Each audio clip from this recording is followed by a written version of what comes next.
Good evening, everybody, and welcome to this, our first presentation in the 2021-22 EKU Chautauqua Lecture Series, devoted to interdisciplinary exploration of the theme wayfinding.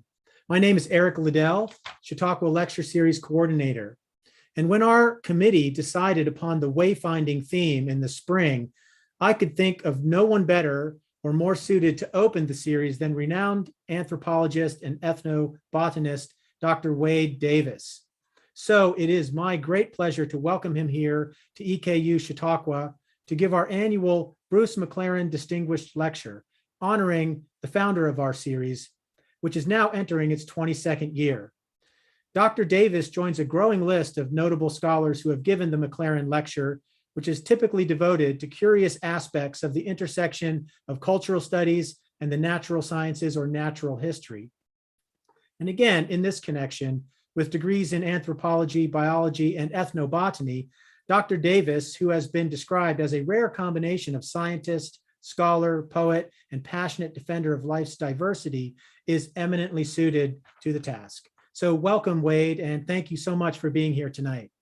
Well, thank you very much, Eric. I'll just jump into a screen share here, and that should get us going. Okay.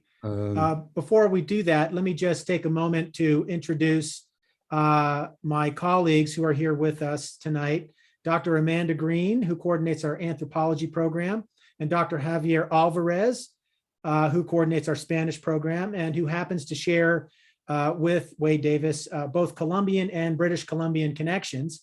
And in just a moment, I will hand the screen back over to Wade, and then the three of us will drop out and return for the Q&A portion of the event. And so viewers out there, I know you're still here and I've seen you say hi and everything, and I thank you for your patience with the glitches at the beginning. You are all encouraged to comment and submit questions in the YouTube chat or via Twitter at EKU Chautauqua. And as you know, full details of all of our events are on our website, and you can follow us on Facebook and Twitter for updates and reminders.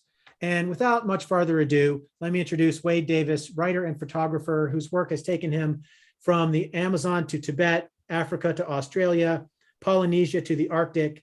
And he served as National Geographic Explorer from 2000 to 2013, and he is currently Professor of Anthropology and Leadership Chair in Cultures and Ecosystems at Risk at the University of British Columbia. The author of 23 books, including The Wayfinders, One River, and Into the Silence, Wade Davis holds degrees in anthropology, biology, and ethnobotany, all from Harvard University. In 2016, he was made a member of the Order of Canada. In 2018, he became an honorary citizen of Colombia, where his latest book, Magdalena, River of Dreams, has just become a national bestseller. So congratulations on that, Wade, and thank you again for being here to share with us tonight at EKU Chautauqua. So go ahead and take it away. Well, thank you so much, and Eric, and I'm so sorry, Amanda and Javier, that I jumped the gun on your presentation. It's wonderful to be with you all. And now I will try to just get this share screen up here before we start. And there we are. Well, you know, thank you for that wonderful introduction. And I wish we could be together in the flesh, but we still live in the COVID era here in Canada. But, you know, one of the great pleasures of travel, as I'm sure many of you have experienced, is the opportunity to live amongst those who have not forgotten the old ways, who still feel the past in the wind, touch it in stones polished by rain, taste it in the bitter leaves of plants. And just to know that in the Amazon, jaguar shamans still journey beyond the Milky Way, or that in the high Arctic, the myths of the Inuit elders still resonate with meaning, or that in the Himalaya, the Buddhists still pursue the breath of the Dharma, is to remember the central revelation of anthropology. And that is the idea that the world that you were born into, your social realm, doesn't exist in some absolute sense, but it's just one model of reality, the consequence of one set of adaptive choices that your lineage made, your cultural lineage made long ago, however successfully. But whether it is a voodoo acolyte in Haiti, a yak herder on the slopes of Chomolungma in Tibet, an eagle hunter of Kazakhstan, or a thunderhoof shaman of Mongolia, all of these peoples teach us that there are other ways of being, other ways of living, other ways of orienting ourselves in social, spiritual, and ecological space. And that's an idea that, if you think about it, can only fill you with hope. Now, together, the myriad of cultures of the world make up a kind of social web that envelops a planet and is as important to the well-being of the planet as is the biological matrix of life that you know so well as a biosphere. And in an early book, I coined the term ethnosphere to try to create a kind of organizing principle around this realm of culture. And I defined the ethnosphere as the sum total of all thoughts and ideas, intuitions and inspirations, myths and memories brought into being by the human imagination since the dawn of consciousness. The ethnosphere is humanity's legacy. It's a symbol of all that we've achieved and the promise of all that we can achieve as a wildly creative and adaptive species. And just as the biosphere is being severely impacted with the loss of habitat and the concomitant loss of plant and animal life, so too is the ethnosphere, but if anything, at a far greater rate. No biologist, for example, would dare suggest that 50% of all forms of life are moribund. And yet that, the most apocalyptic scenario in the realm of biological diversity, scarcely approaches what we know to be the most optimistic scenario in the realm of cultural diversity. And the great indicator of that, of course, is language loss. When all of you were born, there were 7,000 languages spoken on Earth. Now, a language isn't just a body of vocabulary or a set of grammatical rules. A language is a flash of the human spirit. It's a vehicle through which the soul of every particular culture comes into the material world. Every language is an old-growth forest of the mind, a watershed of thought, an ecosystem of social, spiritual, ecological possibilities. And of those 7,000 languages spoken the day that you were born, by absolute academic consensus amongst linguists, half are not being taught to infants. Every 2 weeks, some elder passes away and carries with them into the grave the last syllables of an ancient tongue. Now, there are many people who say, well, wouldn't it be better if we all spoke one language? Wouldn't communication be facilitated?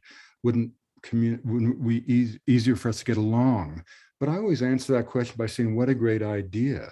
But let's make that language Inuktitut. Let's make it Haida. Let's make it Tibetan. You begin to feel, as a native speaker of English, what it would be like to have no ability to pass on the wisdom of your ancestry or to anticipate the promise of your descendants. And the reason this is so particularly poignant, because after all, it means that we are losing within a single generation fully half of humanity's intellectual, social, and spiritual knowledge. But it's particularly poignant in that it's happening in the very generation in which science has come to the fore in the guise of genetics to prove the truth of the central revelation of anthropology, which is the notion of cultural relativism. Within the last generation, geneticists have shown that the genetic endowment of humanity is indeed a continuum. Race is an utter fiction. We are all cut from the same genetic cloth. Indeed, we are all descendants of the children of Africa, including those who walked out of the ancient continent some 65,000 years ago and then embarked on this extraordinary hijra, a diaspora 40,000 years in duration, 2,500 human generations that carried the human spirit to every corner of the habitable world. But here's the important point. If we're cut from the same cloth, we share the same genius, the same mental acuity, the same raw human potential. And critically, whether that genius is expressed through technological wizardry, the great achievement of the West, or by contrast, through the challenge of unraveling the mystic threads of memory inherent in a myth, is simply a matter of choice and cultural orientation. There is no hierarchy in the realm of culture. That old 19th century idea that, we went from the savage to the barbarian to the civilized of the Strand of London, that somehow Victorian society sat at the apex of the pyramid that went down the slopes to the so-called primitives of the world, has been absolutely debunked, not just by anthropology, but by genetics and science itself. and shown to be an artifact of the 19th century, as distant from our lives, as irrelevant to our lives as the notion that clergymen had in that century, that the earth was but 6,000 years old, in a stunning affirmation of the connectedness of the human species. Science has come to the fore to show the revelations of anthropology to, in fact, have been true. And what this means fundamentally is that the other peoples of the world aren't failed attempts at being you. They're not failed attempts at being modern. Every culture, by definition, is a unique answer to a fundamental question. What does it mean to be human and alive? And when the myriad of peoples of the world answer that question, they do so in the 7,000 voices of humanity. And those answers collectively become our repertoire for dealing with all of the challenges that will confront us as a species in the coming centuries. The fundamental lesson is this: every culture has something to say. Each deserves to be heard, just as none has a monopoly on the route to the divine. But the question then comes, what do we do about it? You know, if you're a biologist and you identify an area of high species endemism, you can seek to create a protected area, but you can't create a rainforest park of the mind. You can't freeze people in time like some kind of zoological specimen. Change is the one constant in human affairs. All cultures are always dancing with new possibilities for life. So when I was recruited to the National Geographic 15 years ago, as part of their conservation mission, as one of the 7 explorers in residence, I was given the rather ambitious task of trying to use their platform to change the way the world viewed and valued culture in a decade.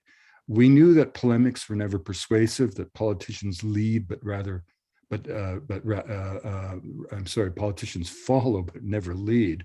We're in the middle of a federal election campaign here, and I'm saturated with the talk of politics. But storytellers can change the world.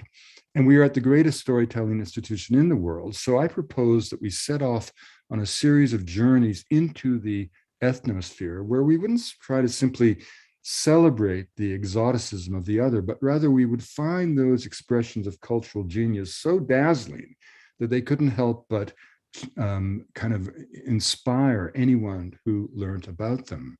So let me this evening take you on a few of those journeys. And let's begin with the greatest culture sphere ever brought into being by the human imagination. And that, of course, is Polynesia. Tens of thousands of islands of flung like jewels upon the southern seas. And I sailed with the members of the Polynesian Voyaging Society on the Hokulea, this sacred canoe modeled on the catamarans that Joseph Banks etched in his journal when he traveled with Captain Cook in the 18th century. And even today, the sailors of the society can name 250 stars in the night sky. They can sense the presence of distant atolls of islands beyond the visible horizon simply by watching the reverberation of waves across the hull of the vessel. They can be in the darkness of the depths of the canoe and distinguish as many as 5 different sea swells, distinguishing those that caused by local weather disturbances from the deep currents that pulsate across the ocean and can be followed like a terrestrial explorer would follow a river to the sea. Indeed, if you took all the genius that allowed us to put a man on the moon and applied it to the ocean, what you would get is Polynesia. And the most amazing thing about the tradition, it was based on dead reckoning, which meant you only knew where you were by remembering how you got there. Now, it was the impossibility of using that methodology that kept most European transports hugging the shores of continents until the British solved the problem of longitude with the invention of the chronometer. But we know that 10 centuries before Christ, the ancestors of the Polynesians from an ancient civilization called Lapita set sail into the rising sun. And what this meant was that the navigator had to remember every sign of the wind, the stars, the sea, the moon. And if that body of information, together with the order of its acquisition was broken, the journey could end in disaster. And some journeys did, but many didn't. And because of that, they reached Hawaii, they reached Rapa Nui, eventually reaching Aotearoa, creating the greatest culture sphere in the history of humanity. All of that knowledge encoded in the memory of the wayfinder, the navigator, in a civilization that lacked the written word. Now, if we go from the ocean into the greatest forest, we enter the Amazon, a forest the size of the face of the full moon. And we enter the homeland of the people of the Anaconda, the Barasana, the Makuna, the Tanimucos, people who cognitively do not distinguish the color blue from the color green because the canopy of the heavens is equated to the canopy of the rainforest. Or people like the Warani, first peacefully contacted in 1958, a society of hunters who have such a perspicacious knowledge of the forest that they can smell animal urine at 40 paces and tell you what form of life left behind, not because they're sauvage in some Rousseauian sense, but because they're true natural philosophers who pay attention with all the human genius to the forest homeland upon which their lives depend. And it's that acuity of knowledge that led to this extraordinary development of medicinal, toxic, and psychoactive plants. Here, the flying death, curare, the muscle relaxant that transformed surgery in the 1940s. And this accounts for one of the curious anomalies that of the 120 known hallucinogenic plants, 95% are from the Americas, not because the forests of equatorial West Africa were depauperate, or those of Africa, but people there had other roots to the divine. But the use of these plants is firmly rooted in culture. And the shaman, in order to work his deeds of magical, medical, mystical rescue, must invoke some technique of ecstasy to soar away on the wings of trance, to get into those distant metaphysical realms. And that accounts for this extraordinary repertoire of curious plants. Plants like Ebene, the semen of the sun, being blown up the noses of the Yanomami in this photograph my professor took in 1954. These powders are derived from the blood red resin of several trees in the genus Virola in the nutmeg family. They're blown up the nose for a simple reason. The active constituents, dimethyltryptamine, 5-methoxydimethyltryptamine, are orally inactive. You cannot take them through the mouth. Taking them as a snuff is rather like being shot out of a rifle barrel lined with Baroque paintings and landing on a sea of electricity. It creates not the distortion of reality, the absolute disillusion of reality. But this begins to give us a key to the wonder of these plants, like ayahuasca, the vision vine of the Northwest Amazon, which is not a plant, but a preparation, a combination of plants. The leaves of a nondescript shrub full of these tryptamines, and the bark of a woody liana from a very different group of plants. Now, the curious thing about ayahuasca is that the only way you can take tryptamines orally is if you take them in conjunction with some other set of compounds that momentarily denature the monoamine oxidase found in the human stomach that renders those tryptamines inactive in oral administration. Now, you don't have to worry about that chemistry, except think about this. The woody liana has exactly that kind of MAO inhibitor in two beta carbolines, harmine and harmaline. And those allow the tryptamines in the leaves to be potentiated. Now you don't have to worry about any of that chemistry, but think about this. How in a flora of 80,000 species of vascular plants did the indigenous people learn to combine these two morphologically distinct denizens of the rainforest to create this kind of biochemical version of the whole being greater than the sum of the parts? Science can only invoke trial and error, which is quickly exposed statistically to be meaningless euphemism. And the Indian people themselves, the indigenous people, tell you that the plants teach them. Well, we don't really know what that means, but it speaks to another way of thinking, another way of being. The shaman in the Amazon is not the physician and the priest, as he's often described, or she is described. He is more like a nuclear engineer who periodically goes into the heart of the reactor to reprogram the world. And the use of these plants is not for individual curation, but rather in ritual for the well-being of the entire community itself. The shaman goes into the forest to speak to the animal masters. During ceremony, the individuals become not symbols of the ancestors, they become the ancestors, and they journey to all the sacred places, remembering the work of the mythical heroes who brought order to the world. The most profound instinct of the Bharasana is their notion that plants and people, plants and animals are just people in another dimension of reality. And as we deconstruct their cosmologies and mythologies, what we in fact discover is that their myth is nothing more or less, their mythologies are nothing more or less than a complex land management plan that dictates exactly how people could have lived in huge numbers in the upland forests of the Amazon. And now if we slip from the Amazon into the Andes, but continue that theme of sacred geography, you know, if you think about it, you and I were raised to believe that a mountain was an inert body of rock waiting to be mined. That's an idea that goes right back to Descartes, when in a single gesture, he deanimated the world by saying that all that existed was mind and material, as he attempted to liberate ourselves from the tyranny of absolute faith, and as science made an absolute house cleaning of belief, all notions of myth, magic, and mysticism, but above all metaphor, were thrown away, so that the human drama became the only act upon the stage set that is the earth.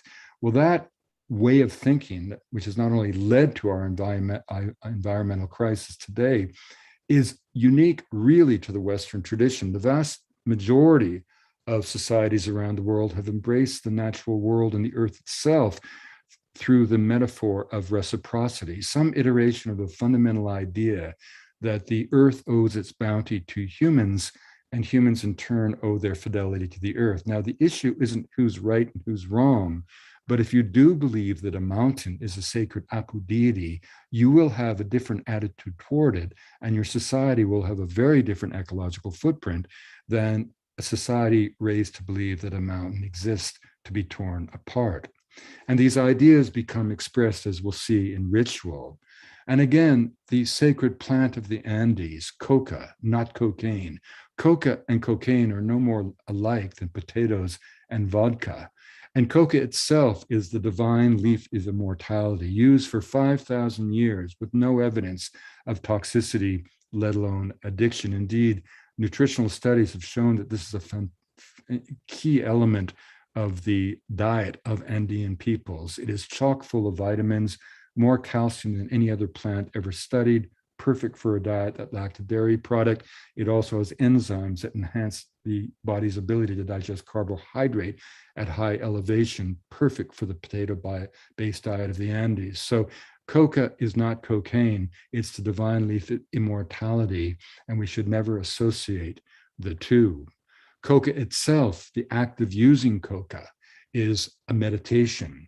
The essence of the leaves blown to the Apu, the rituals like the Movimiento, where in the community of Chinchero, once each year, the fastest young boy is given the honor of becoming a woman, and he must lead all able-bodied men on a run, not your ordinary run. It starts at 9,000 feet, you run down 11,000 feet, you run down to 9,000 feet, then you storm up to 16,000 feet, only to fall away to the Sacred Valley and cross two more soaring Andean ridges. And the metaphor is so powerful. You're running the community lands, but through sacrifice, you make sacred, as the Latin suggests.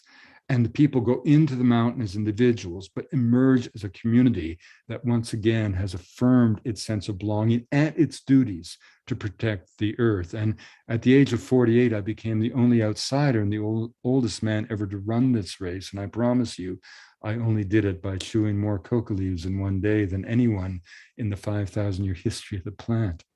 But these local rituals become pan-Andean, and the star the Coyariti, the snow star celebration, when tens of thousands of Andean people converge in the sacred valley of the Sinicara. They bring the crosses from their churches high in the shadow of Alsungati, the most sacred mountain of the Inca. They plant the crosses in the ice to absorb the power of Pachamama, and then they are taken down 4 days later to renew the communities for the coming year. A perfect expression of 500 years of profound Catholic Christian faith and thousands of years of pre-Columbian intuitions. But in the Sierra Nevada de Santa Marta, this rugged volcanic massif that soars over the Caribbean coastal plain of Colombia, the pre-Columbian voice can be heard still unfettered in the homeland of the elder brothers, the Arahuacos and Wiwa and Kogi, descendants of the ancient civilization of the Tairona, who in the wake of the conquest retreated into the mountains and reinvented themselves as a devotional civilization of peace. In a bloodstained continent, to this day, they have never been conquered by the Spanish. They remain ruled by ritual priesthood, but the training for the priesthood is astonishing. The acolytes are placed in a shadowy world of darkness at the age of 3 for 18 years, during which time they absorb the complex religiosity of the society, which maintains the idea that their prayers and rituals literally maintain the cosmic ecological balance of the world. And then after all of this time of intense training, the priest to be is taken out into the dawn. And for the first time in his life, he sees the beauty of the world. And as he goes on a pilgrimage to the heart of the world, from the snows of the summits to the water of the sea, and from the sea back to the snow, the priest who trains him says, you see, it's as I've told you, it's that beautiful, it's yours to maintain. And it's hard to believe that 2 hours by plane from Miami Beach, this ancient civilization of visionary sun priests still exists, still praying every day for our collective well-being, sending the message to all of us that we have to simply change our ways. Peace won't matter, Mamo Camilo told me, if it's just an excuse for the various sides of the conflict in Colombia to come together to maintain a war against nature. It's time, he said, to make peace with the entire natural world. Well, let's slip now to the ancient continent itself of Africa and ask a simple question. Why is it that when we ask ourselves to name the great religions of the world, we leave everything south of the Sahara in Africa out of the equation? Christianity, Islam, Buddhism, Hinduism, Judaism, whatever, but never a voice of Africa. How can we possibly think of voodoo as a black magic cult? It's a fall word from Dahomey that just means spirit or God. In point of fact, voodoo is the quintessentially democratic faith. It is simply the spiritual aspiration of the ancient peoples of equatorial West Africa. In many ways, it's quintessentially democratic faith because you don't go through an intermediary to see and encounter the divine. You dance in the temple and become the God. Haitians used to say to me, you white people go to church and speak about God. Indian people, we hear, eat their magic plants and speak to God, but we dance and become God. And when you're taken by the Spirit is all powerful. And you cannot be harmed. And that's why you see these theatrical gestures slicing into the skin before a fetish symbol in Benin in West Africa, or more profoundly in Haiti, voodoo acolytes in a state of trance handling burning embers with complete impunity, an extraordinary example of the mind's ability to affect the body that bears it when catalyzed in a state of extreme excitation. Voodoo is no black magic cult. It is simply the religion of Africa. So we have this idea, don't we, that these sort of cultures are quaint and colorful, but destined to fade away as if by natural law, as if they're failed attempts at keeping up, failed attempts at being modern. Nothing could be further from the truth. Technology has never been a threat to culture. Change has never been a threat to culture. What is a threat to culture is power. In every case, these are not frail and delicate societies or dynamic living peoples, not fading away from history, but by being driven out of history by identifiable forces. And this is actually an optimistic observation, because if human beings are the agents of cultural destruction, we can be the facilitators of cultural survival. Let's journey for a moment to the heart of Borneo, the forests of the Penan, the last nomadic people of the Southeast Asian rainforest. These are nomads, and nomads are profoundly different. Think about it.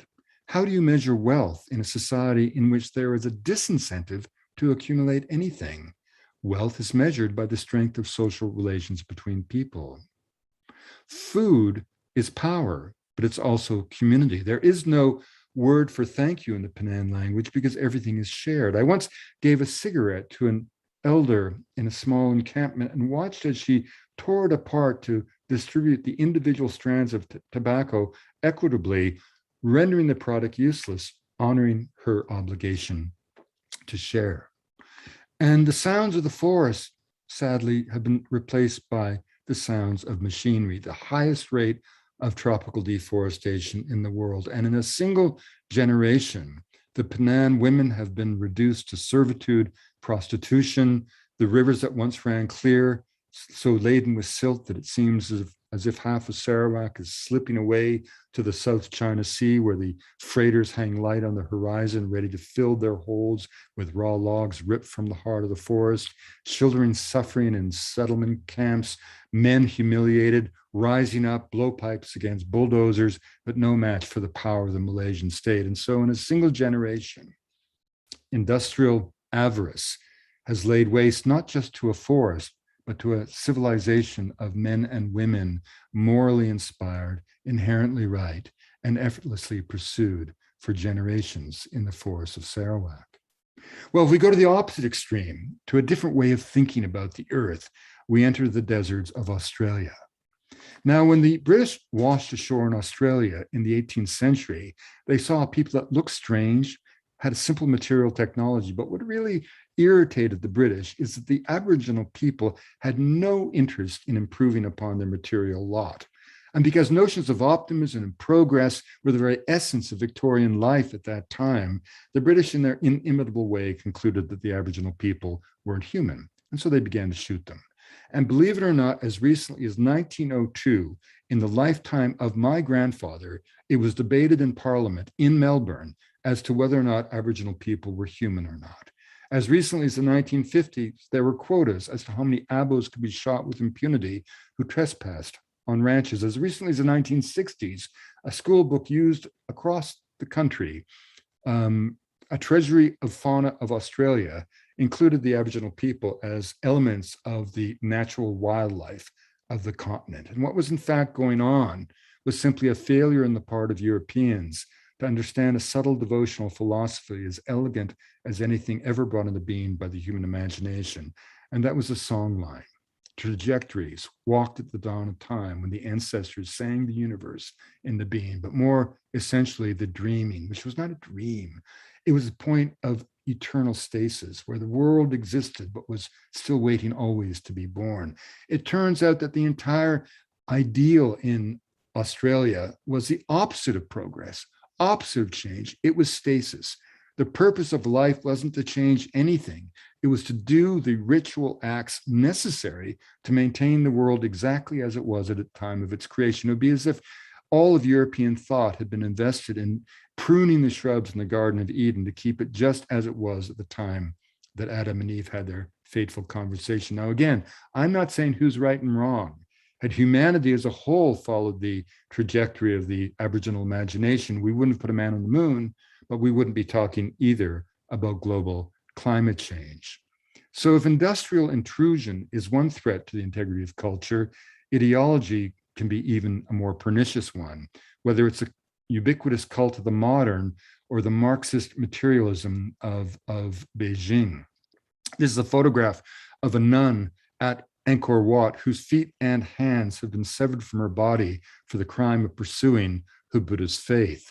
And if we enter the mountains of Tibet, where I spend a great deal of time, we can see the consequence of that moment when Mao Zedong, who has a dubious distinction of having killed more of his own people than Hitler and Stalin combined, said to the 14th Dalai Lama that all religion was poison. The Tibetans knew what to expect. When the jackboot of the Red Guard reached Lhasa in 1959, 2,000 religious temples were torn apart, 1.2 million people killed for their religious faith. And what was it about the Buddhist Dharma that so upset the Marxist materialists of Beijing, whose philosophy had been distilled in the reading room of the British Library by Karl Marx? All life is suffering. By that, the Buddha didn't mean that all life was negative, but just that things happened.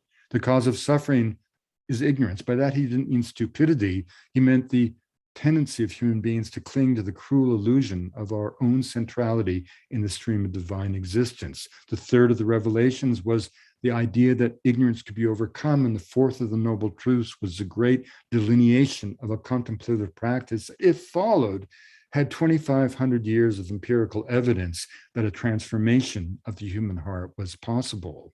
So I went to make a film on the Buddhist science of the mind with my friend Mathieu Ricard, a fascinating man who raised in a famous home in Paris. His father was the most prominent Descartesian French philosopher. mother, a famous painter. If you can believe it, Mathieu learned piano from Stravinsky, photography from Henri Cartier-Bresson, anthropology at the feet of Levi-Strauss. And he himself was a molecular biologist in the lab of a Nobel laureate at the Pasteur Institute when one day he realized there was no correlation between wealth, fame, and happiness. So he went back to where he had always been happy and became ordained as a Tibetan monk. He said to me, billboards in the West are naked teenagers in underwear. Our billboards are prayers for the well-being of sentient creatures. People in the West spend all their lives trying to live to be 100 without losing their teeth. People in Tibet spend their lives trying to get ready for a moment that we pretend doesn't exist, which is a moment of death itself. And on this journey, there was also my friend Sherab Barma, a traditional Amchi doctor who, as part of his 7 years of medical training, spent 1 full year in solitary meditative retreat. And blessed by the late Trungpa Rinpoche, head of the Nyingma tradition, we embarked from Shiwong Monastery, which clings like a swallow nest to the edge of the Himalaya in Nepal, on a journey to the heart, to the abode of a bodhisattva, an Eastern hero, near the slopes of Everest, where our heroes climb on hard rock through the cold to reach a zone of death where consciousness is obliterated and death is courted, which from the Tibetan point of view is just about the most foolish thing you can do with this precious incarnation. We went to meet an Eastern hero, a woman beautiful as a young girl who wanted a life of religious practice. She'd been forced to marry by her poverty, but at the ceremony, she escaped the clutches of the merchant husband by crawling down a human latrine and covered with excrement turned up at the deck of the Tempoche monastery, where the lamas cleaned her up, dispatched her over the Nangpla Pass to Tibet, where she became ordained as a Tibetan nun, and then came back and went into lifelong retreat. And for 45 years, she had lived in a single cell, reciting a single mantra. We had an opportunity to meet her because Sherab was treating her for her ill health. We climbed high into the mountains, past the cave where even to this day, Sherab goes a month each year alone in meditation. And as Mathieu recited the sutras, we came closer and closer. And the next photograph was taken as the sunlight touched the face of this woman for the first time in 45 years. And by the terms of our reference, she should have been mad, but the face that greeted us radiated loving compassion and serenity. And as Mathieu later said, this is the evidence of the efficacy of the science of the mind, that is Tibetan Buddhism, the serenity achieved by the practitioner. And later that night, a lama at a nearby monastery said to me something wonderful. He said, "We in Tibet don't believe that you went to the moon, but you did. Maybe you don't believe that we achieve enlightenment in our lifetimes, but we do." And so the Tibetans, overwhelmed by the Chinese materialists, chart their future based on the Diamond Sutra, the idea that life is like a candle in the wind, the dawn moving into the day. And they leave it to us to ask why we continue to tolerate the wrath of China that is crushing a civilization that has indeed given so much to the world. So in the end, we have to ask ourselves, what kind of world do we want to live in? A monochromatic world of monotony, or celebrate a polychromatic world of diversity? Margaret Mead said her greatest fear was that we would drift toward a kind of blandly amorphous world culture where the entire world knowledge was reduced to a single modality of thought, and we'd wake one day as from a dream, having forgotten there were other possibilities for life itself. The reason or the issue is not the traditional versus the modern. Nobody's talking about freezing people in time. The question is, how do we find a way to ensure that all peoples benefit from the genius of modernity, be it medicine, technology, or science, without that engagement demanding the death of who they are as a people? And the reason for that is very simple. Culture is not trivial. It's not decorative. It's not the prayers we utter, the songs we sing, the clothing we wear. Culture is all about the body of morality and ethics that every society places around each individual to keep at bay the barbaric heart that lies in all of us. It is culture that allows us to make sense out of sensation, to find order and meaning in the universe. To do it, Lincoln said, seek the better angels of our nature. And if you want to know what happens when culture is lost, and the constraints wither. And individuals, either through coercion or volition, turn their backs on their traditions, seeking a level of affluence that almost invariably leaves them stranded on the lowest rung of an economic ladder that goes nowhere, in a kind of sea of disaffection and alienation. You just have to look at the points of conflict around the world. Every conflict is about culture and aspiration and the shattering of solidarity. The faces of the dead in the Genocide Museum in Kigali in Rwanda. Mercifully, however, the nation state is finally really realizing that indigenous people don't threaten it if the state's prepared to accept diversity. They enrich it. You know, in Canada, when the British first arrived in the Arctic, they took the Inuit to be savages. The Inuit took the British to be gods. Both, as it turned out, were wrong. There was, in fact, no better measure of genius than the ability of the Inuit people to survive in a harsh environment where there was no wood and everything had to be forged from the cold.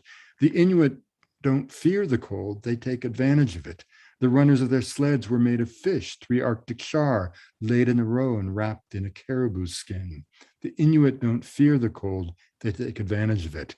I took this photograph one evening when the temperature dropped to 65 degrees Celsius below zero, as we were polar bear hunting 250 miles out on the ice. But the ice is melting, and with it, a way of life. This is a photograph I took in the northernmost community in the world, Nikonak, in northwest Greenland. And here the ice used to come in September and stay until the end of July. Now it comes in late November and is gone by March. An entire way of life melting from beneath the people. And let's remember that for us, climate change is a scientific challenge, a technical challenge, an economic opportunity. But for the myriad of cultures who feel that they are responsible through their rituals for the well-being of the earth, it's a deep existential crisis, because if something is hurting the earth, it is their fault. Let me just close this evening with a more happy tale in a way. In the immediate wake of 9/11, I wanted to tell a story of Islam. And so we traveled to the West African nation of Mali, and at the extent of the northern bend of the Niger, the Niger River, in the ancient city of Timbuktu, which is kind of like a port on the Sea of the Sand that is the Western Sahara, there we began our story. And Timbuktu, at a time when Paris and London were mud hovels, had 25,000 university students. The only reason the knowledge of the ancient Greeks survived to inform the Renaissance was because it was conserved in the documents of the great scholars of the Islamic world. These documents can still be felt and handled in the ancient city of Timbuktu. Documents about botany, chemistry, astronomy, mathematics, an extraordinary legacy that survived to inform our own civilization. And from Timbuktu, we traveled north, following the ancient route across the Sahara to Marrakesh. Remember that until Columbus returned from the New World, 2/3 of Europe's gold came across the desert from equatorial West Africa, 52 days by camel to Marrakesh, and from there to Europe. And it traded ounce for ounce with the salt of the desert, mined at an ancient site called Taudeni, where the salt isn't a condiment, but is the essence of the desert itself. And so we traveled north to that desert. A young Tamachek or Berber boy cannot become a man until he makes this 40-day journey to the mine, because the journey hones his spirit, his devotion. We followed the ancient caravans and eventually reached with this entourage of men who every night would turn to face Mecca, and every dawn, washing their faces to cleanse them with sand in the absence of water. We reached this biblical site where my friend Isa Muhammad took one look and he said, "I would not bring my wife here." I asked some of the truck smugglers what country they were from. They said, "There are no countries here." And I had an encounter there that I will never forget.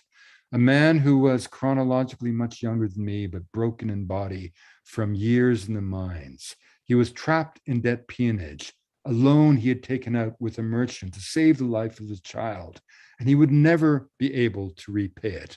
And he would sit in this mine, even in the summer when the temperature said to melt sand. He had nothing but the rags on his back, a rusty tin of brackish water. He lived in a hut of salt blocks, and he had the eyes of a gazelle.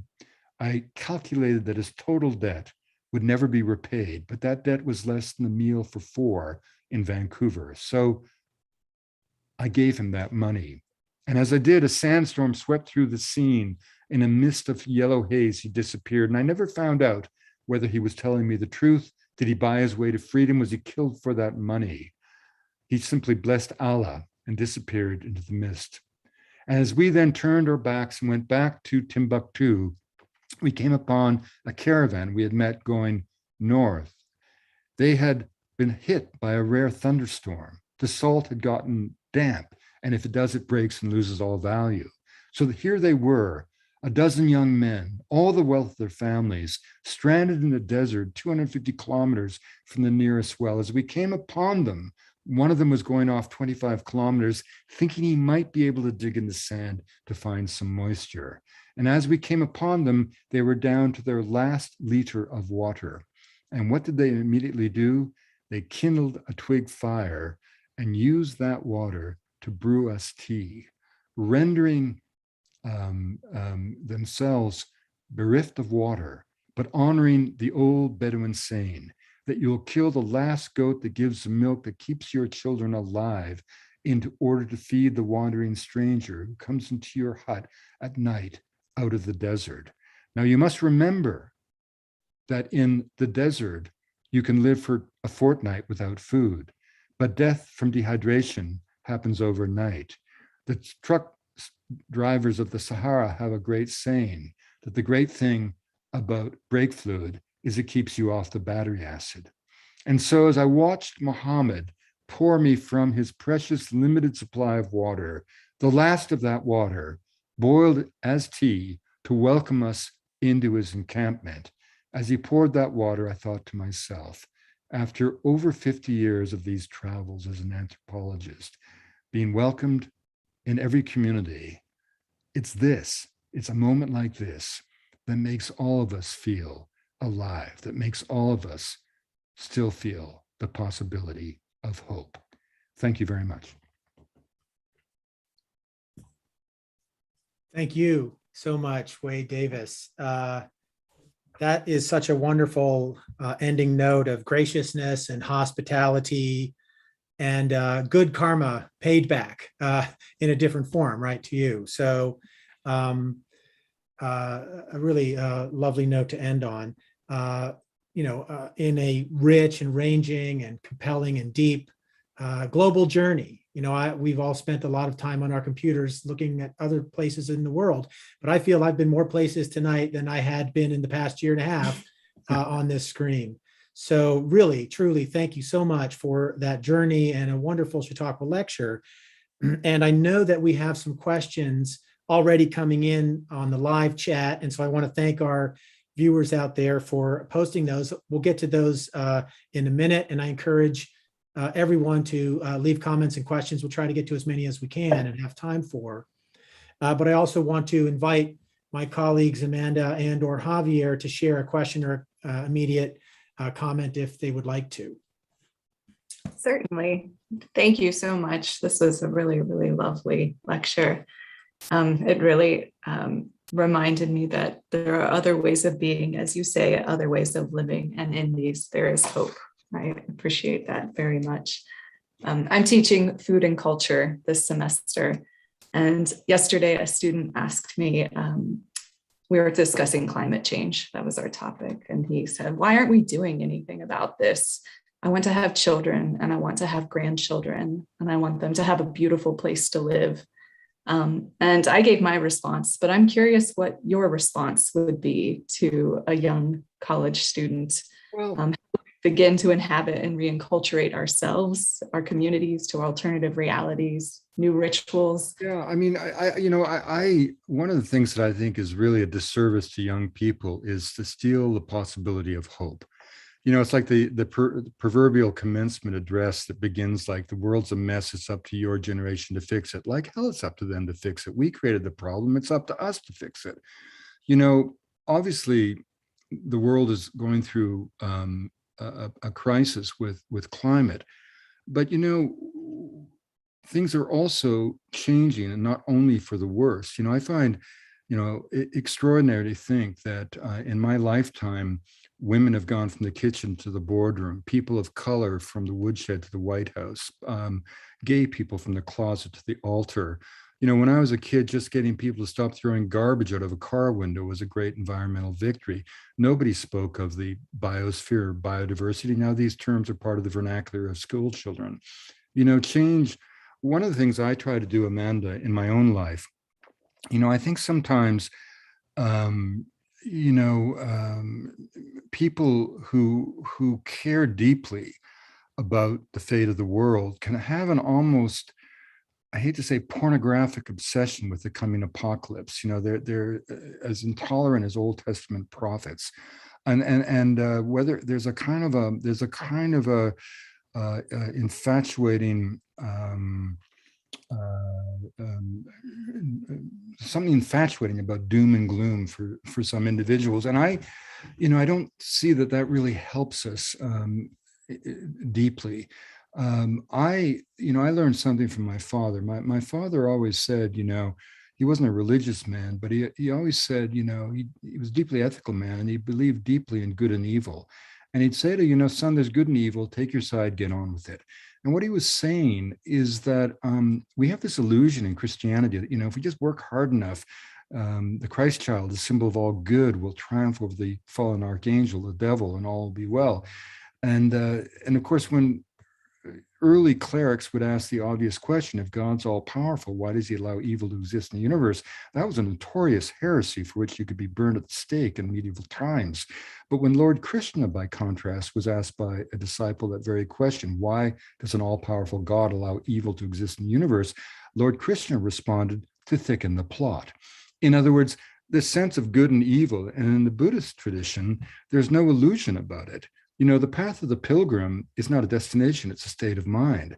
And I think what my father meant was, take your side and keep working at it. You're never going to eliminate evil, but you can spend your life on the side of good. And that's where you should be. And in other words, when you take that attitude, you're not trying to win anything. You're not trying to get anywhere. Suddenly your life becomes not a destination, but a way of being. And as you get to my age, almost 70, you still have the kind of almost youthful idealism because you never had any expectations of winning anything.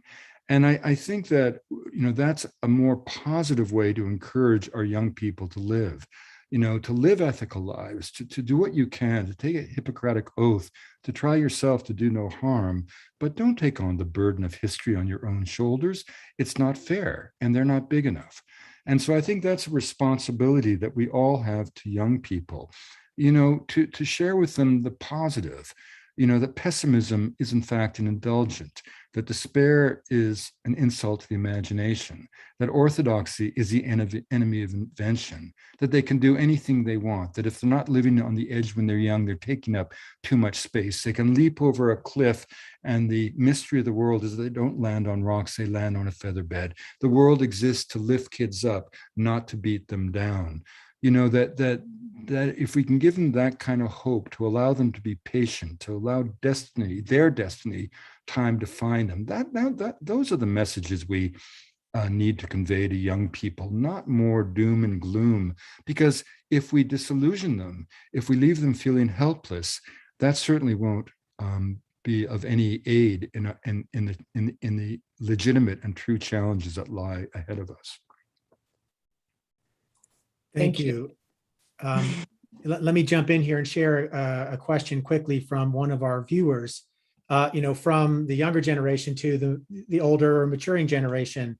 Johnny asks, how do I, as a 65-year-old woman in a small town in Kentucky, honor the vast diversity of culture in the world? Well, I think, it's that wonderful old idea, think globally, act locally.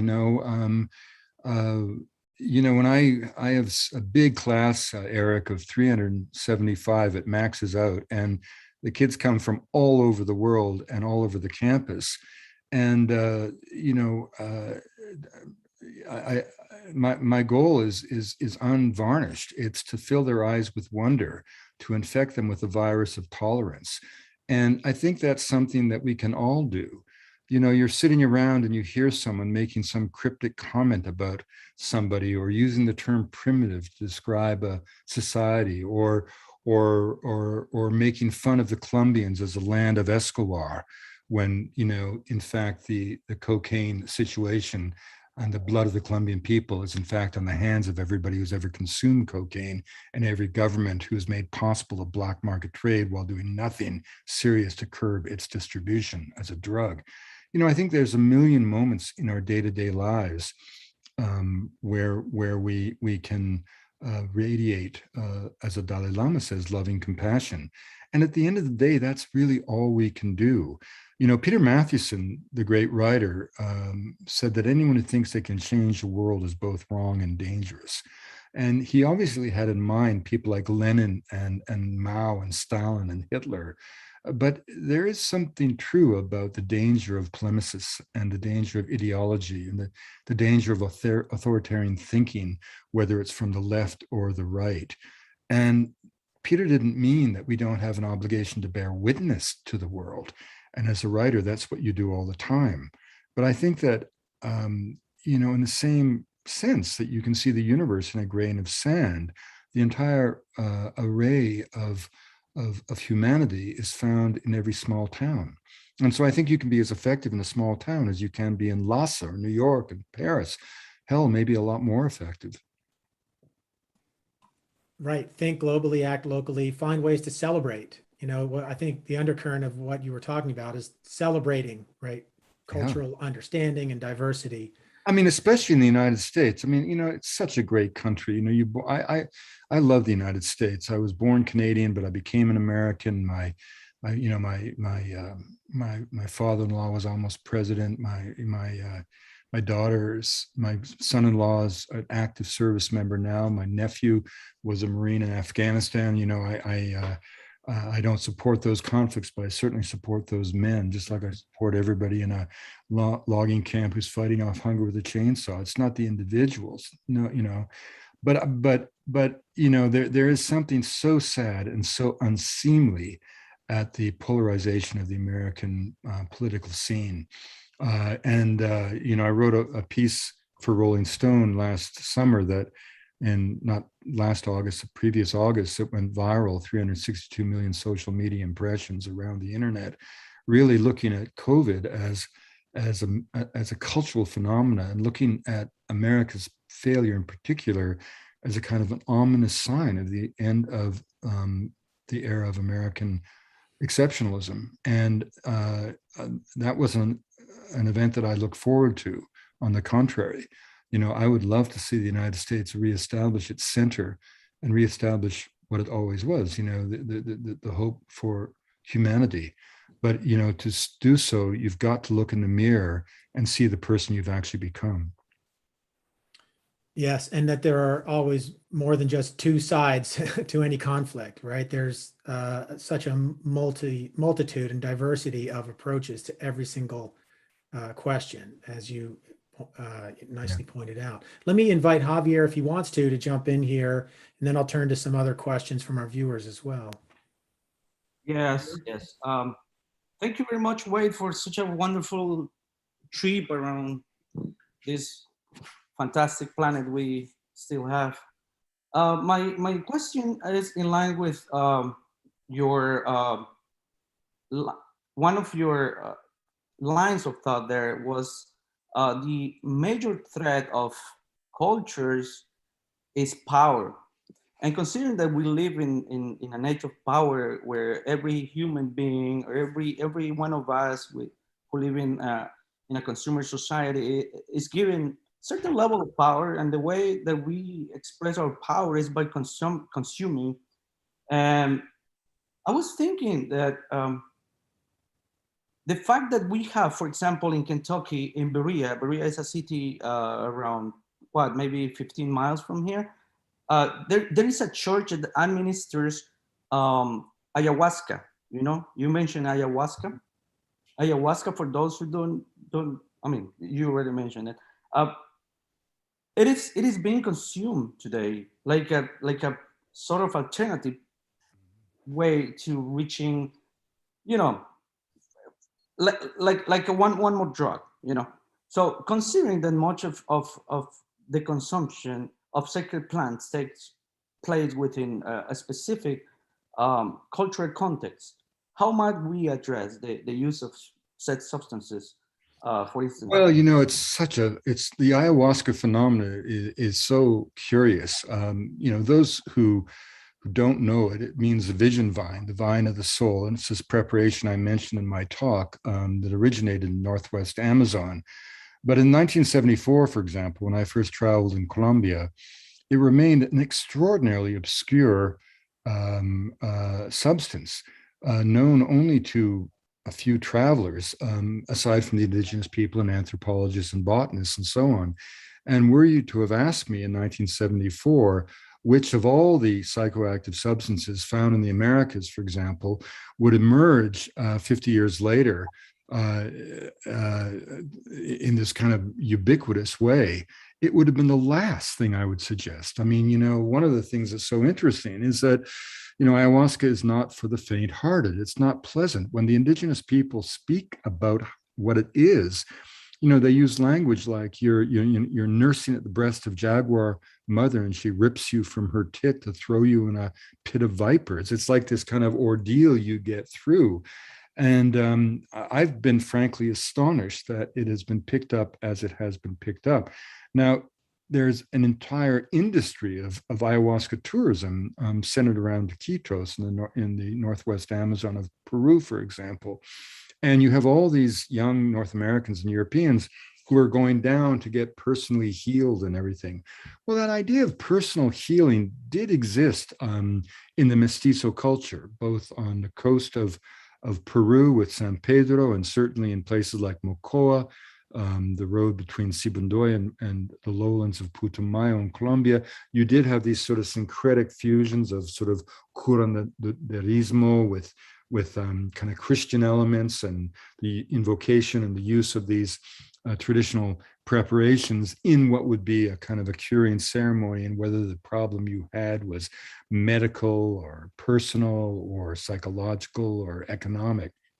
But the way ayahuasca has been traditionally used by indigenous people is something very, very different, only taken in collective context, only taken with the community in mind, you know, only taken in ritual whereby every participant literally becomes transformed in a process of metamorphosis, not into, as I said, symbols of the ancestors, but literally the ancestors themselves, allowing them to fly away to the ancient sites to remember, you know, the time when the four culture heroes brought order to the world. And of course, what this is all about is it's kind of a liturgical event that allows the living to remind themselves of their obligation to look after the world. This is the point of it, right? And so the Aboriginal use of ayahuasca is so completely different. Now, that said, I am not one to say that people can't use these substances in helpful ways. We're living through this kind of psychedelic renaissance, but it's important to remember that these substances create an absolutely neutral template upon which even good or evil can dance. They create a template upon which the imagination is kind of unleashed. But there are certain rules of thumb that people should follow. You know, pay attention to set and setting, the both literal place you're taking these substances and the mental set of the individual who's going to take these substances. They are pharmacologically virtually benign in terms of the chemistry. They cannot harm you as alkaloids, but psychologically, they're not always for the faint-hearted. And again, take these substances in a natural form, which is always safer. And above all, in indigenous societies, there's always been the presence of the shaman who's charged with the duty of kind of, giving form and meaning to the sensations, insulating the consumer with a protective cloak of ritual that enmeshes the experience in the fabric of the society. All these things are part of the reason that indigenous people have used these substances for so many generations without ever having what we would call a quote unquote drug problem. But the use of ayahuasca is virtually legal now in the United States. There was a Supreme Court decision. And I think in general, we just have to, recognize that these substances can be incredibly useful, but if used well and thoughtfully, and cautiously, and as Ram Dass always said, get the message, hang up. It's not clear to me how many sessions one needs to go through to learn what these plants have to teach you, but that's just my take on the phenomenon. Really interesting. Thank you. It would be a strange and dangerous thing if that became another extractive industry and regular element of consumption. Javier mentioned that term, and I thought he was maybe also going to ask about, in general, consumption and materialism and those things as a potential threat to culture. That, in fact, is a question of one of our viewers. Thomas asks, do you think that materialism, right, as an aspect of modernity, is fundamentally damaging to human cultures? Well, it's like the Bible says, it's harder for a rich man to get through a needle than to get to heaven, right? Isn't that the saying? And certainly, there's nothing wrong with material comfort. But as the Buddha said, to seek understanding and transcendence through material things is like a fisherman trying to cast a net into a dry riverbed. It ain't going to happen. And I think it's fascinating. We all, it is weird how the human species, we never learned the obvious lesson. I've never met anybody who for whom the pursuit of wealth has brought happiness. I've never met the child of a super wealthy individual or family that hasn't been, to a good extent, tormented or in fact hamstrung by that inheritance. It's like a friend of mine says, there's a certain level of, nobody wants poverty, and poverty is good for nobody. But there's a certain level of income and comfort beyond which it's just detritus, right? And I think that's one thing that I don't understand why we don't learn that. But the other thing that I want to point out is that, Javier mentioned power, and there is the issue of power, but there's this key thing of cultural myopia, which is sort of the curse of humanity since the dawn of awareness. This idea that, my way is a real way and everybody else is a failed attempt at being me. And this is an ancient thing. Most indigenous languages, the name for the tribal people will translate the people, meaning every bloke beyond the hill, some kind of savage. The word barbarian comes from the Greek word barbarous, one who babbles. If you didn't speak Greek, you didn't exist. But the Aztec Nahuatl had the same thing. And we forget that, for example, we in the European tradition our culture doesn't exist outside of time and history. It's a product of both. And when we did try to liberate ourselves from the tyranny of absolute faith, it made perfect sense. The Enlightenment gave us a scientific method. It gave us modern medicine, an incredible moment of intellectual innovation and ingenuity. But when we de-animated the world in a single gesture, we suddenly, reduced all notions of metaphor. So the idea that the flight of a hawk could have meaning was just ridiculed, right? And as Saul Bellow said, science made a house cleaning of belief. And so, how does that play out? Well, very simply, I was raised to believe that a forest exists to be cut. That's the foundation of the ideology of scientific forestry that I learned in school and practiced in the woods. That makes me very different than my friends amongst the Kwakwaka'wakw Wakwakawak, who raised to believe that the forest is the abode of Hukuk and the crooked beak of heaven and the cannibal spirits. Now, it's not who's right and who's wrong.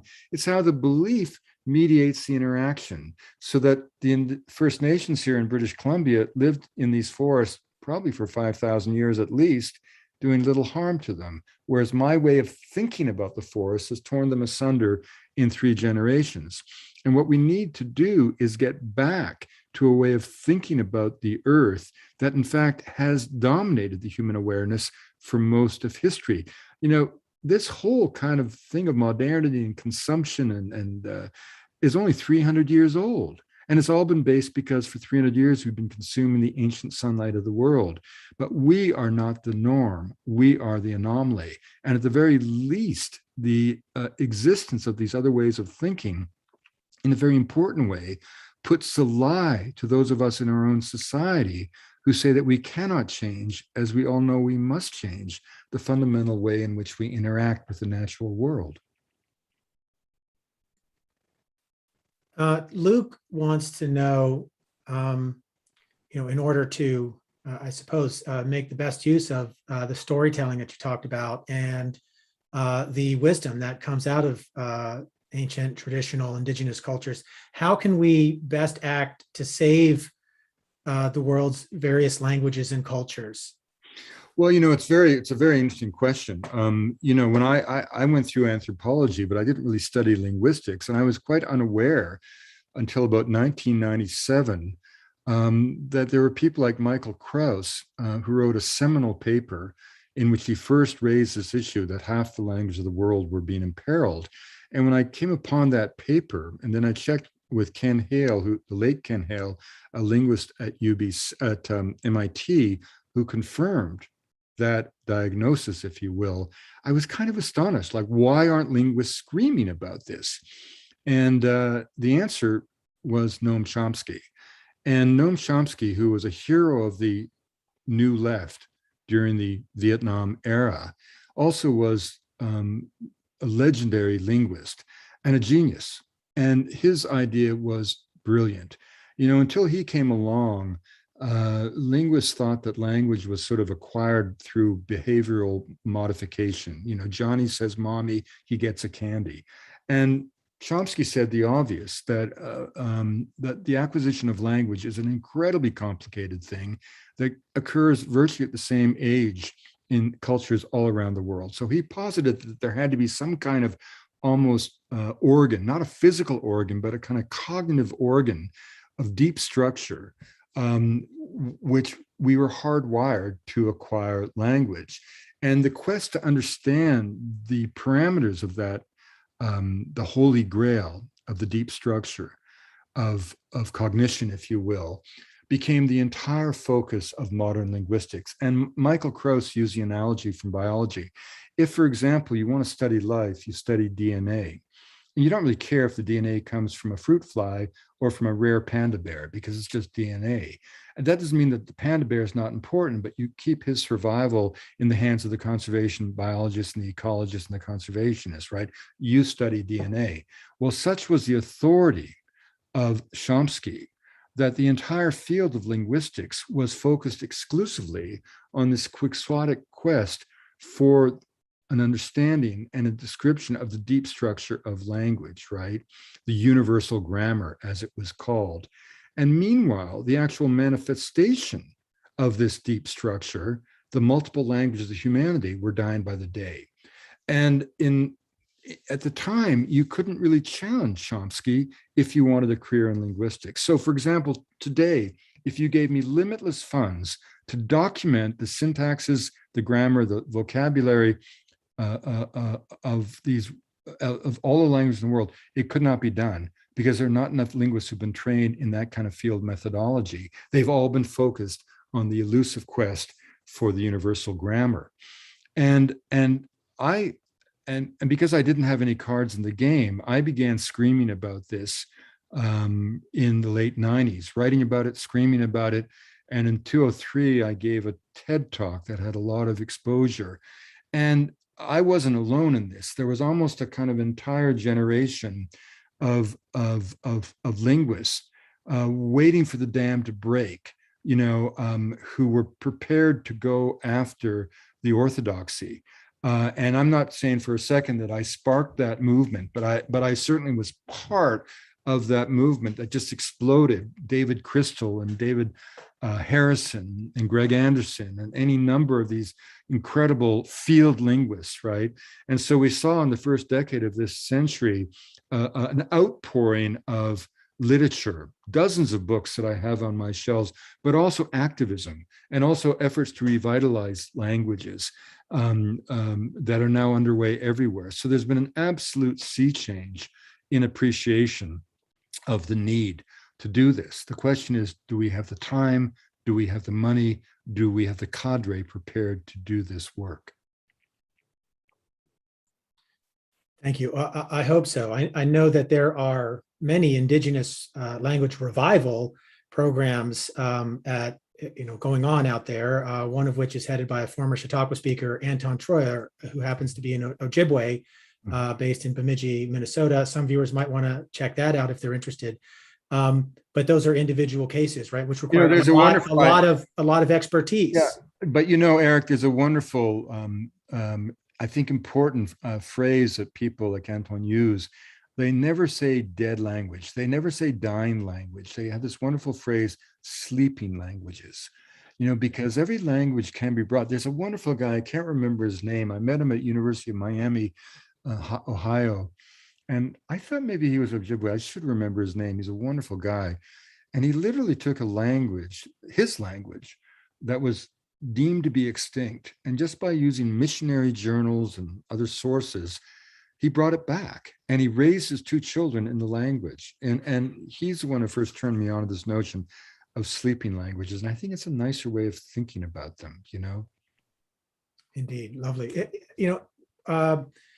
Was there a similar issue when it came to the study of culture? That is to say, you were talking about the search for a universal grammar in linguistics. Was that a problem in anthropology with respect to culture as well? And I asked that as a kind of segue to a question from Whitney. What are some of the pragmatic ways that we can, as individuals, help conserve the world's unique cultures, understanding that there are so many and so. Again, the word isn't preserve. We preserve jam, not culture. And some of these words actually are important in a way. I think I recently wrote a long op-ed in Scientific American called "Why Anthropology Matters," and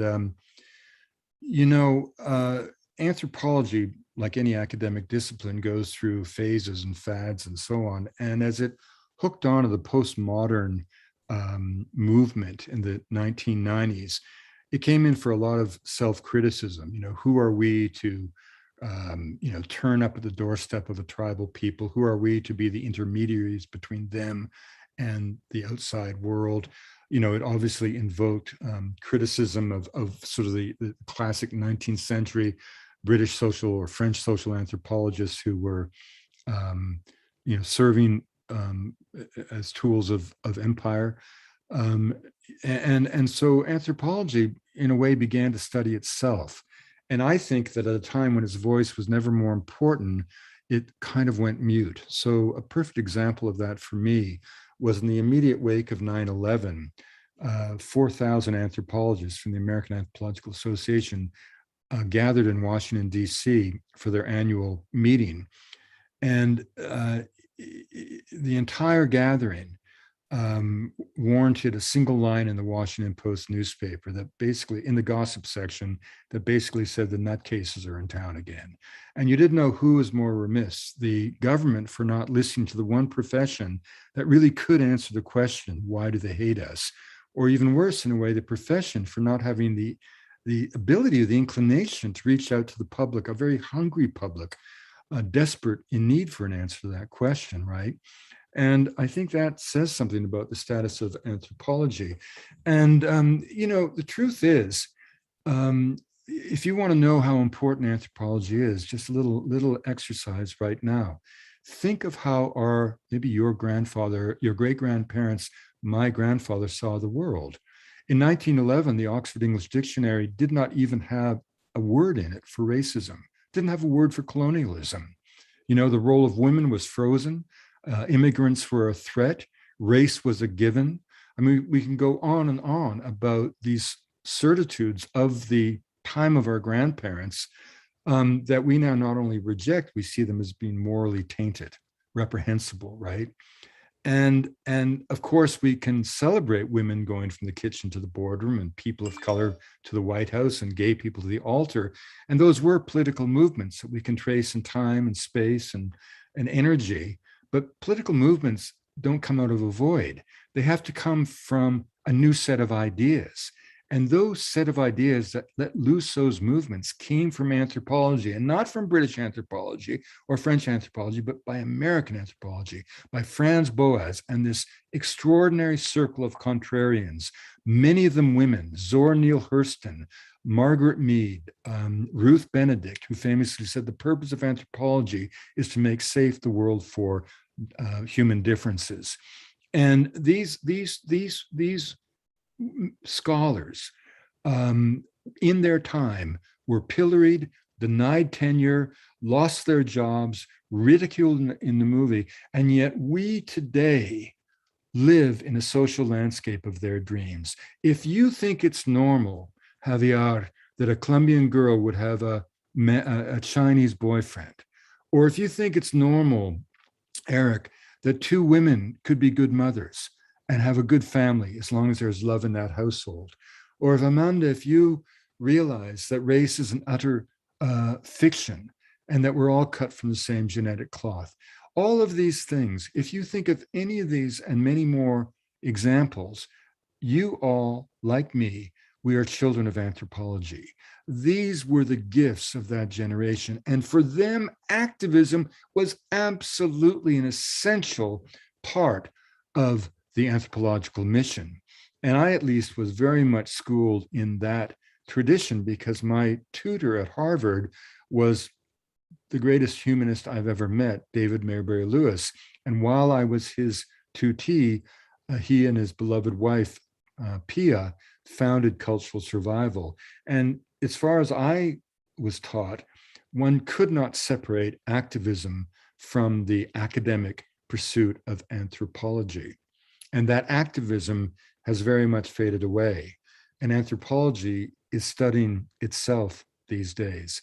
And the idea of going off and doing field work is almost seen as somehow inherently colonial. So we have ourselves studying. And that doesn't mean that you can't use the anthropological lens to, as Laura Nader rather famously said, to study up. It's great to use the anthropological lens to look at corporate life, to look at any number of phenomena around us.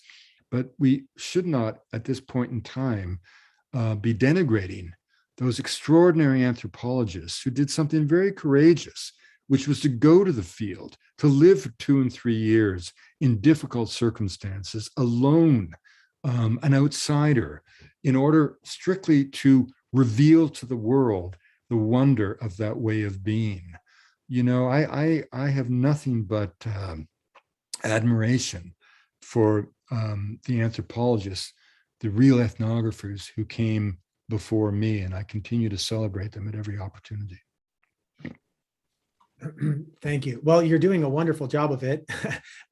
You know, that's just my way of pointing out how many of our viewers are thanking you and giving you compliments on the entire lecture, as well as you know, many of your responses here as well. So let me just throw that in. And I do want to turn to Amanda and Javier if they have anything else to add before we wrap up in a couple minutes here. We're getting close to the top of the 9 o'clock hour in our time zone. But let me try to cram in a couple more viewer questions. MR would like to know if you think that the evolution of a species like ours was destined eventually to create issues like climate change or biodiversity loss. Was that kind of destined? Or if not, what specific cultural or societal developments, you know, led to that and to the abandonment of the kind of spiritual, you know, cosmological connection to, how did you call it, the management plan for the land? Well, there's no question, even as Jared Diamond writes, you know, we look at the birth of the rise of agriculture during the so-called Neolithic Revolution, which was no revolution at all. as this sort of part of this great march of progress, right? In the same way that, inspired by Darwin, the early evolutionary anthropologists, tried to come up with a great scheme of culture where we went from the savage to the barbarian to the civilized. But you can argue that agriculture was maybe the worst thing that ever happened to the planet, and certainly the worst thing that ever happened to us. It of course, created an abundance of carbohydrate, but the nutritional regime was far less than that of a hunter and gatherer, and the amount of time devoted to work was much more. It left you subject to famine. It created hierarchy, which of course created specialization in the arts, but we obviously didn't need that at the Northwest Coast indigenous society. From the Haida to the Tsimshian to the Kwakwaka'wakw had high art without the benefit of the cult of the seed. As we created surplus, that gave rise to hierarchy. The role of women was codified. And indeed, as we brought animals into our presence, living below or above them, every single major pathogenic disease that has cursed humanity, from smallpox to TB to AIDS to COVID, was vectored into our population from proximity to animals. So, we talk about, the wonderful family farmer with the loyalty to the soil, but in fact, farming has been the actual cancer that has consumed the wilderness of the world. And nomadic societies are by no means simply wanderers. They move through time-honored territories marked by sacred sites, with a deep reverence. So, whether we like it or not, the rise of agriculture was a fulcrum in our destiny. And, maybe back to the question, was this preordained? I mean, one of the, I think the most haunting traits, one thing about us, of course, we're primates. And if you really want to know about humans, just study monkeys. They're the most miserable creatures in the world. But the other thing is that, I think the most haunting trait of our species is the fluidity of our memory and our capacity to forget. And you can see how that works for a social species, right? But I mean, how many of us, you guys are in Kentucky, how many of us remember a time when passenger pigeons made up 40% of birds in North America, where Audubon, outside of Louisville, going back to his home, saw flocks eclipse the sun over Cincinnati, flocks that had 2 and 3 billion birds that would land on woodland forests and break oak trees off like toothpicks, that would transform summer landscapes into winter landscapes. From the guano, and from the height of their population to their extinction was only 50 years.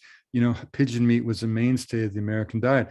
Incidentally, the phrase in English, stool pigeon, derives from a killing technique of that era. In Kentucky and Ohio, you would catch a passenger pigeon, tie its eyelids shut, bind its feet to a pole, put the pole in the ground, and its cries would bring in the flocks in such abundance you couldn't bat them out of the sky. That's why we say someone was a stool pigeon. And yet we forget that. I mean, how many of us living in Iowa, for example, wonderful people, great characters, but a landscape positively claustrophobic in its monotony, cornfields to the horizon. How many of us remember the time of the tall grass prairie, a formation that spread from Texas to Manitoba, in a time when, millions of buffalo, the physics of waves as they moved through that prairie. As recently as 1871, buffalo outnumbered people in North America. Herds covered grazing areas the size of Rhode Island. From the height of their population to the reduction of zoological curiosity was 7 years. Explicit policy of the US cavalry to destroy the commissary of the Great Plains cultures. And when Sheridan and Sherman had succeeded in doing that, and the last buffalo was a shadow in the prairie, and the last of the chiefs was sequestered in reservations, they recommended to the US Congress that a commemorative medal be minted that would have on one side of it a dead buffalo and on the other side a dead Indian. And these events happened in the lifetime of my great-grandparents. Well, picking up on that theme in particular, Shelby asks, as somebody who is soon to graduate and hoping to go into conservation, how can she help elevate or prioritize Native cultures and Indigenous voices when they are trying to preserve, protect their land and animals, or Well, recover? I would say it's a perfect time for embarking on that career path because something really quite remarkable has happened. You know, there was a schism between the natural sciences and the social sciences when I was in school. A good example of that is the Dalai Lama on his first tour of America wound it up at Harvard.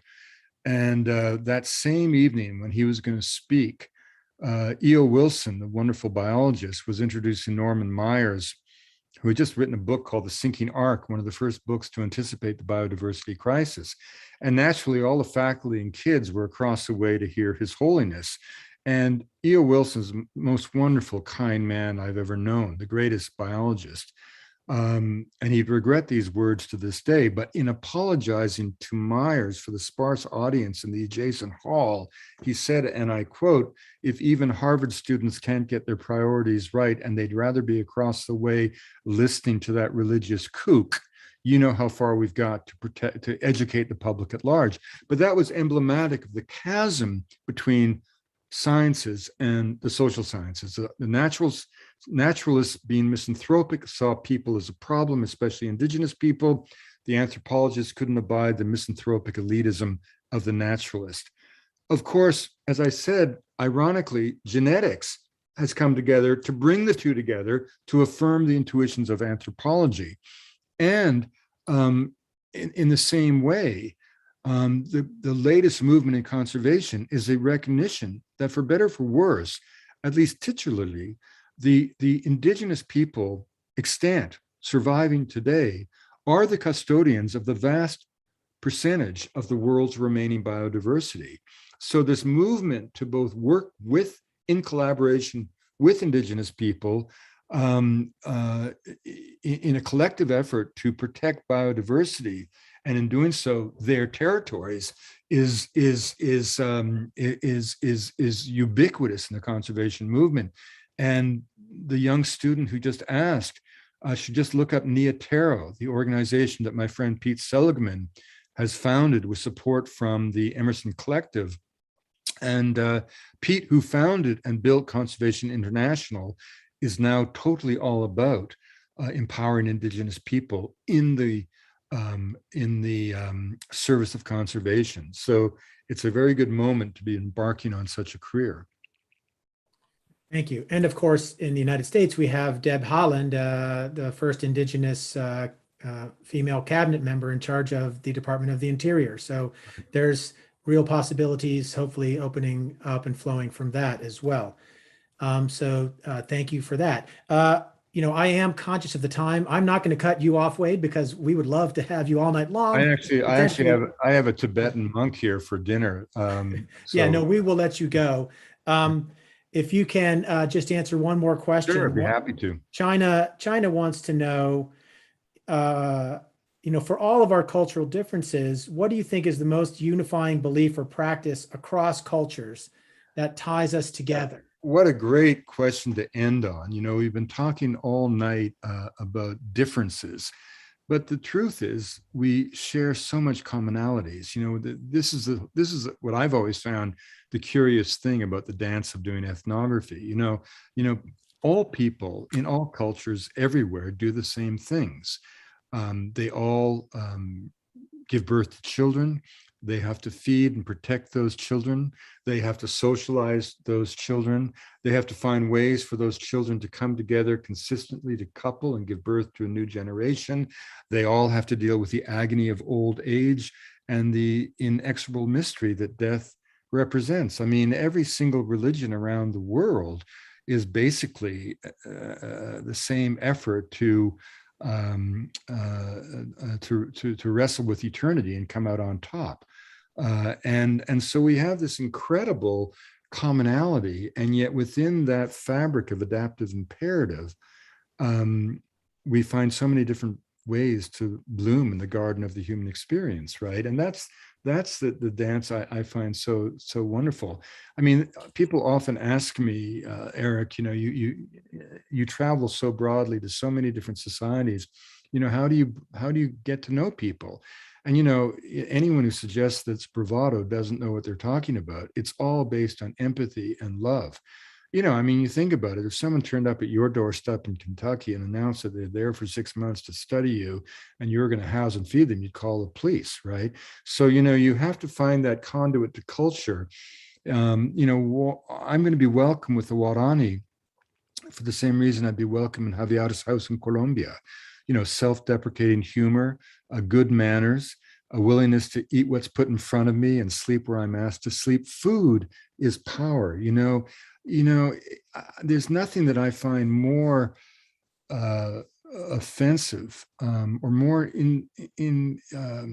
better said, incomprehensible than hearing a traveler turn down food and saying, "I don't eat that." You know, when anything a human being eats, you can eat. And when you're in a small community, and invariably you are far more affluent than the individuals who are being so gracious to you.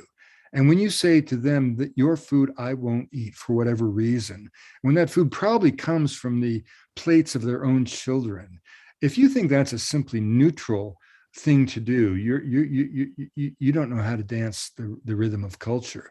I have so many times, never in indigenous communities because the sanitation there is always so good, but you'll be in a small town in Tibet or a village in the Northwest Amazon or whatever, and you know probably the food, you know, because of the situation may give you giardia or amoebic dysentery. Well, I'll always eat the food because you can always get rid of giardia and amoebic dysentery, but you can never rekindle the trust that is broken with the incredibly arrogant statement, "I won't eat your food."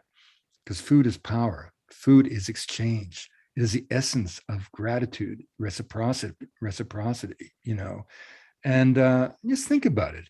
If Amanda spent all day cooking this marvelous turkey for American Thanksgiving, and I turn up at her door and say, "Oh, I'm a vegan," you know, I mean, it puts a damper on the afternoon. I mean, come on. I mean, there's a certain kind of preciousness in this whole food thing. I mean, my God, we're so just saturated with affluence in North America. And sure, you know, live your values. And there's lots of good moral, ethical, and environmental reasons not to eat meat. I'm not knocking that at all. And wonderful to be a vegan and pursue whatever health benefits you feel that diet will give you. But that doesn't mean that if you're in a village and you're with a community for one night, that you're going to somehow poison yourself by eating something that is not normally on your diet. You know, step outside of yourself and embrace the wonder of the other and be grateful for their generosity. That's what I always suggest to people. Well, we are very grateful for your presence here, Wade Davis. Thank you for ending on that note of hospitality, you know, as one universal aspect of humanity. Yeah, that it is the great universal thing is hospitality. I agree. And again, we thank you for coming to EKU Chautauqua. I want to pass on all of the compliments and thanks that are scrolling in the live chat. There might be one or two questions that we didn't get to. My apologies to those out there. I want to thank my colleagues, Javier and Amanda, for joining us. And we want to wish you all the best, Wade. Enjoy your dinner and your company. And I will see everybody back here at EKU Chautauqua in 2 weeks' time for evolutionary psychiatrist Randolph Nesse. You can find all the details on our Chautauqua website.